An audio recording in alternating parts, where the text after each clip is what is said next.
Good morning. So, yesterday we talked about some of the offers that I have received lately and how my last situation we had 7 offers and 5 of them actually waived the home inspection. I was talking to my clients last night, those particular clients. If I have espresso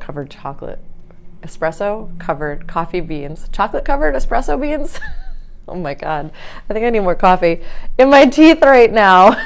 That's what it is. I swear I brushed. So we were talking last night about waiving because now they're going to go purchase a house, and now we've got some good information about what the competition is doing. So competition in that price point, which is in the 400s, I would say anywhere from 300 to 600, you're up against buyers who are willing to waive home inspections. And granted, their home is in good shape. So going into it, it's been well maintained. It's on town water, town septic. So those things tend to be some of the big things. But I said to them, it's always up to you whether you want to have your home inspection or not. Obviously, it's a tool that you can use to renegotiate if possible. A lot of buyers do that if you find something that's majorly wrong. Some of the things that we see that are big ticket items on home inspections are, and how to identify them. Septic. Septic is tough because unless you're actually in the leach field digging holes, you really have no idea what's going on. I have a deal right now, it's closing this week, that it looked great. The seller was like, oh, it's functioning perfectly, everything's fine. And then when they dug in the holes, it was not fine at all, actually needed to be replaced. But it's one of those things that unless you're out there digging in the field and you know what you're looking for, you have no idea what your septic system is doing. So that's a big one. And that's a big expensive fix usually. I mean, you're talking about definitely over $10,000 for that, and sometimes up to 20.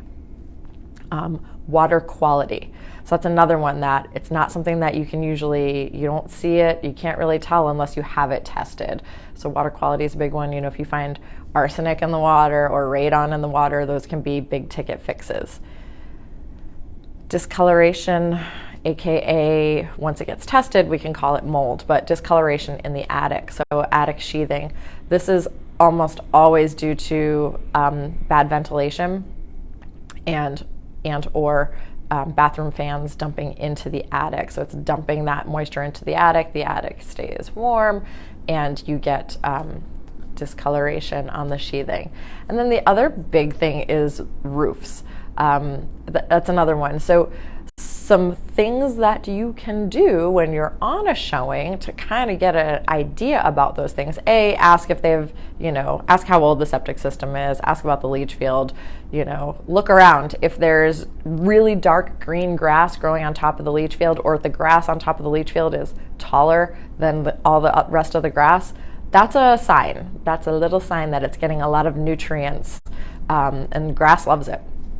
And it's also a sign that it might be holding water in the field also. So that's also when the fields stop draining properly, they hold water. The grass grows fabulous on leach fields like that. So look at that. Pop into the attic and look at the sheathing. Take a flashlight. See when you're in the house if the bathrooms are actually venting outside. They can be venting usually right through the soffits is where you'll see it, or sometimes you'll see it right through the side of the house. So look at that, and you can take a flashlight and look in the attic and see, the sheathing, and make sure it looks like it's sound, and make sure it doesn't have any discoloration on it, especially in the corners and where you see the bathroom fans. Something else inspectors look at that tends to give us a little bit of problem is inside the electric panel. So they actually take the cover of the panel off and really look at it. And that's a health and safety issue. So if you've got issues with your panel or how the house is wired, that can be a health and safety issue. If you see open wires dangling in the basement, it's not a good thing.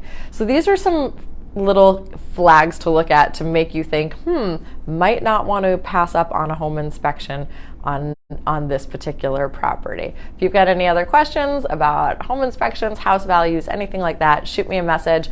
All of my contact information is below. If you're watching this on YouTube, please give me a like and have a great day.